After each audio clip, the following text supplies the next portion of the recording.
এবারের পরীক্ষায় ছিল না কোনো দলীয় পক্ষপাতমূলক প্রশ্ন, যাতে প্রশংসায় ভাসছে সরকার।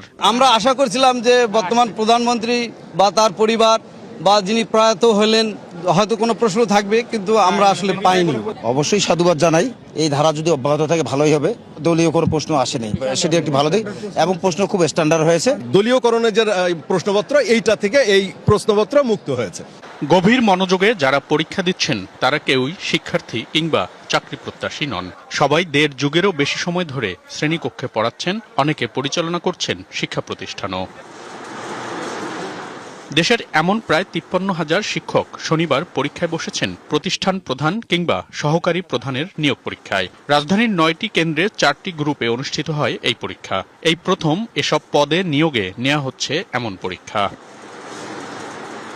সকালে রাজধানীর বেশ কয়েকটি কেন্দ্র পরিদর্শন করেন শিক্ষামন্ত্রী আ.ন.ম এহসানুল হক মিলন। এ সময় পরীক্ষার পরিবেশে সন্তুষ্টি জানিয়ে সবাইকে সুষ্ঠুভাবে দায়িত্ব পালনের নির্দেশ দেন।